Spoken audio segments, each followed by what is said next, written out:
I want to talk to you about USPS Media Mail, and I want to explain to you everything you need to know about this service. Okay, USPS Media Mail. So here's the overview I want you to pay attention to. When you think about USPS Media Mail, I want you to really think first and foremost about a very budget-friendly shipping option provided by the USPS provided to all kinds of industries, particularly educators, libraries, booksellers, and consumers looking to ship books, sound recordings, printed music, and other media items at reduced rates. Okay, so that's the whole proposition here. So the whole value proposition of the USPS Media Mail is actually to really help those industries, those niches. Again, educators, libraries, booksellers, and consumers looking to ship books, sound recordings, printed music, and other media. Okay, so that's really the gist here. So you think about USPS Media Mail as a cost-efficient shipping method for just educational materials. So this is the program was established several years ago to encourage the distribution of educational materials across the country. So Media Mail offers a significantly lower postage rates compared to other shipping options, and this service is ideal for sending books, manuscripts, DVDs, CDs, and other qualifying media. So you have shipping in 2 to 8 business days. So that's really the shipping timeline I want you to really pay attention to. 2 to 8 business days. Okay, that's important to think about. And prices starts at about $4 at the post office, depending on the size and weight of the shipment. So that's really something to think about. So think about the USPS Media Mail as a strategy that can help you if you are in a targeted industry to actually save money. If you want to send material that actually weighs less than 70 pounds. So that's another weight limit here, 70 pounds. Okay, and so that's really good in terms of affordability.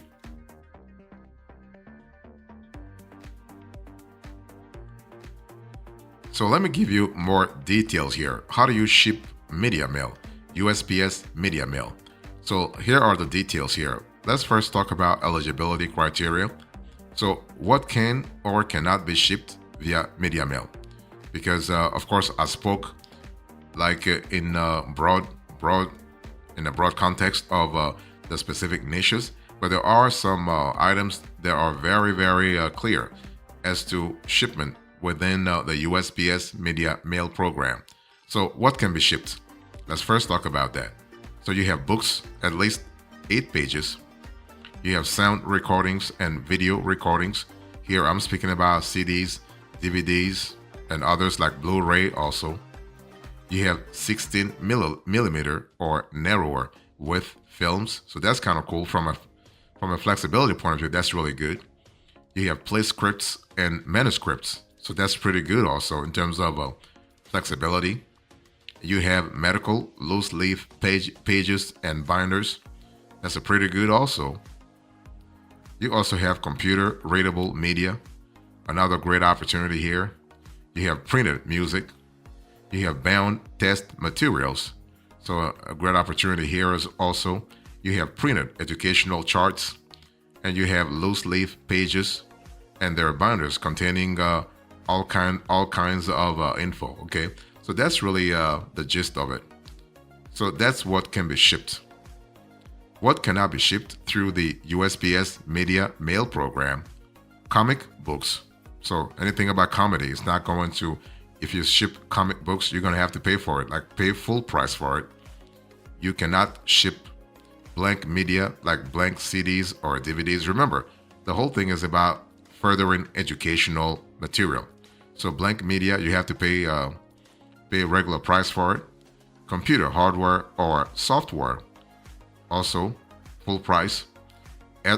If you have advertising materials, you're not going to ship it through the USPS Media Mail. You have another program for it. And so any other non-educational materials are not going to find their way through the program.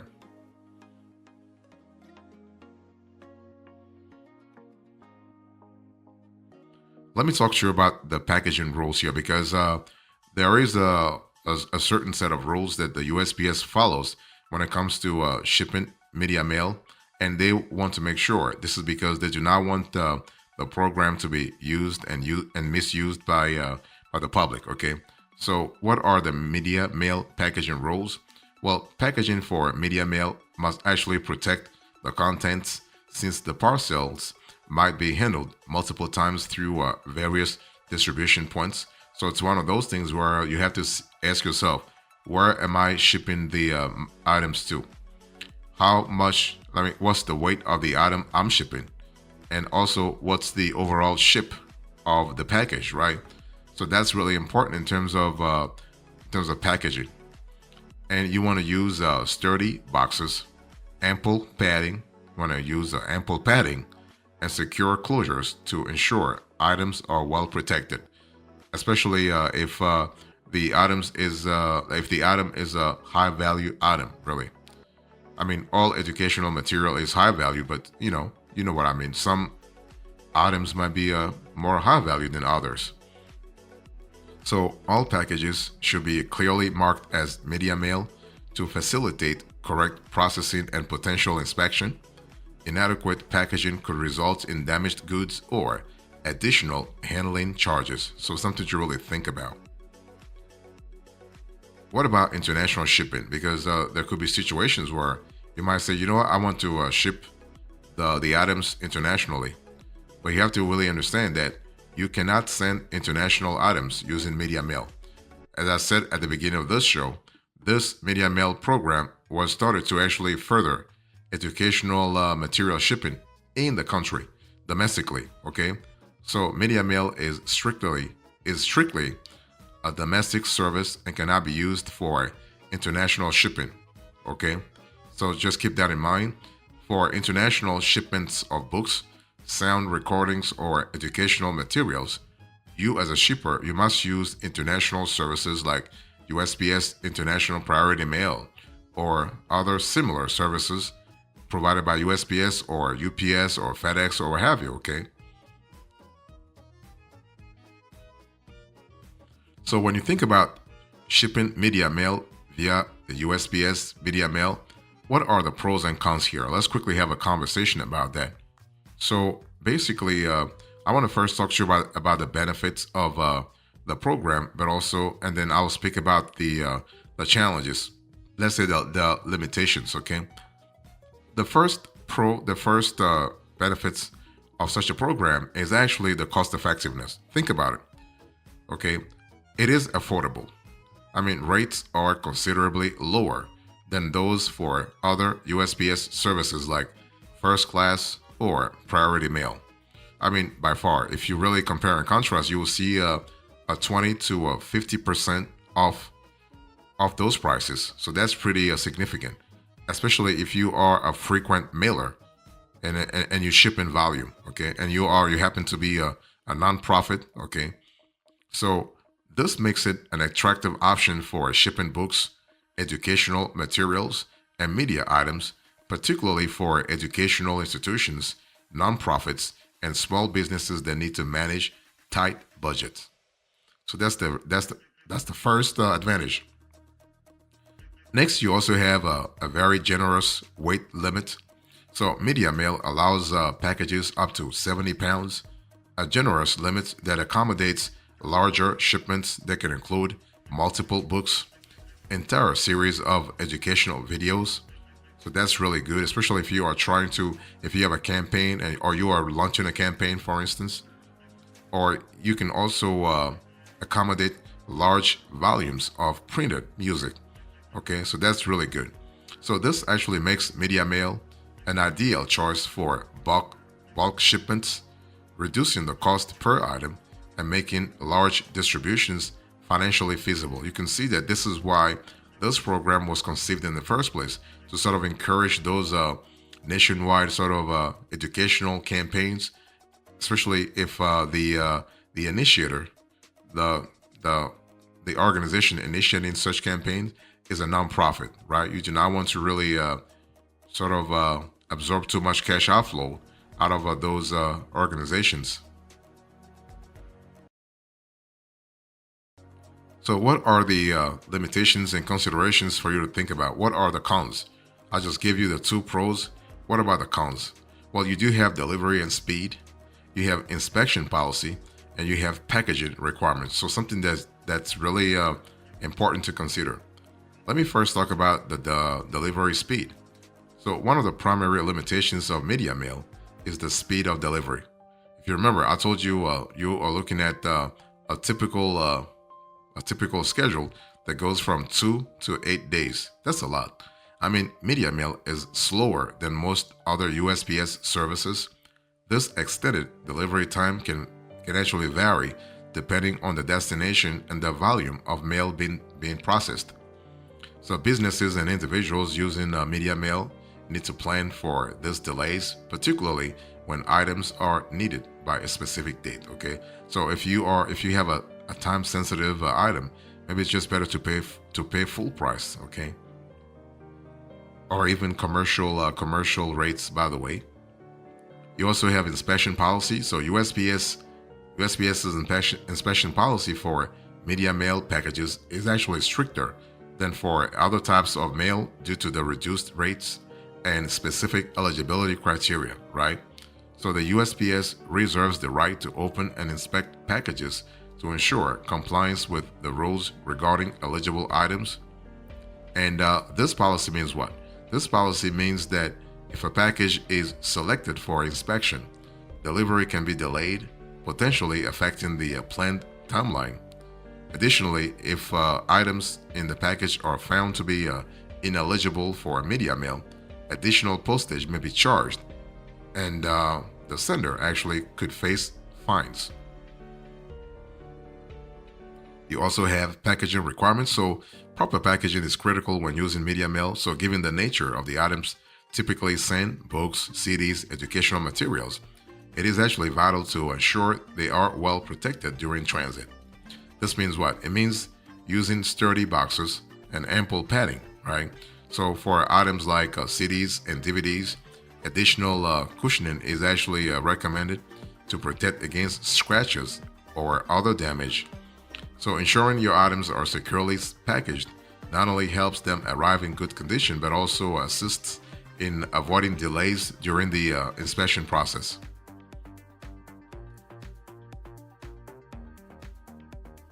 So if you're thinking about shipping via media mail, you have to understand that there are additional considerations to account for this year. Let me explain. You have insurance and tracking, and you also have some best practices to actually follow to avoid penalties, to avoid fines, to avoid all that kind of negative consequences. Okay. Let me first talk about insurance and tracking. So what happens here is that by default, media mail comes with no insurance. Like usually, when you ship through USPS, you have a minimum insurance of $100, right? But the media mail program has no such insurance level. So when you ship via this program, your stuff, your books, your whatever you ship is not insured. However, you can purchase insurance coverage at actually an additional cost. So tracking is available for media mail and is recommended to monitor your shipment and provide actually updates to recipients, enhancing the transparency of the delivery process. So that's really good. So let me give you a few hacks here. When using media mail, you want to ensure that all items in your shipment strictly adhere to the USPS eligibility criteria. Do not actually play games. Don't play games with a system, okay? If you play games, the whole thing is going to backfire on you. Don't play games. So avoid, for instance, you want to avoid sending prohibited items like advertising materials or blank media, as this can lead to penalties or additional charges. And it's not really worth it. I mean, it's one of those things where you don't want to start. You do not want to start once, because once you start, and if for any reason you don't get caught, you might be tempted to do it again and again and again and again. Don't do it. Don't try it. Don't even start. Okay. So also you want to consider the time sensitivity of your shipment. So if your items need to arrive more quickly, another USPS service might be more appropriate for you this year.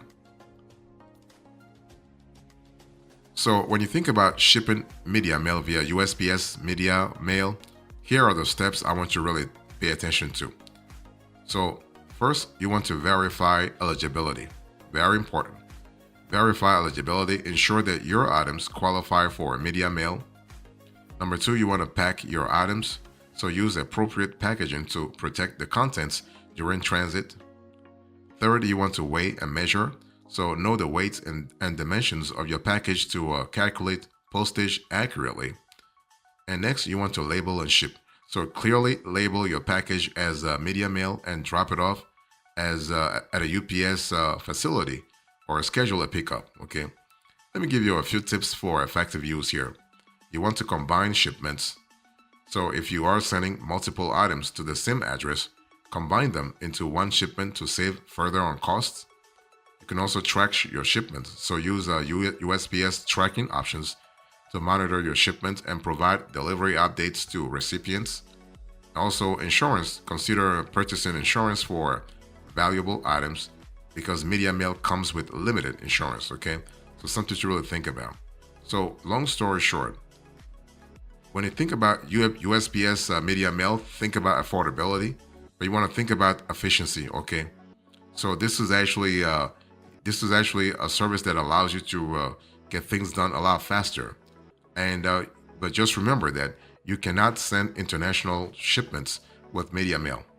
Media mail is only available for domestic shipments within the United States, including Alaska, Hawaii, Puerto Rico, and U.S. territories. Okay, and so basically, if you're having a partnership with a country, like if you're having a partnership with an organization outside the country, you cannot actually use USPS media mail to ship the items. Now, if your media mail package is really inspected, just remember that you could be you could face more penalties. You can actually face additional charges. Okay, so just make sure that you follow the rules. Like I said, no need to play games with the system. No needs to cheat. No needs to do anything of that sort. Make sure that you actually play by the rules. And if it's something were to happen, that's fine too. And just make sure that you are really shipping items that really fall within the eligible categories. So in closing, into this conversation, I spoke to you about how to ship media mail.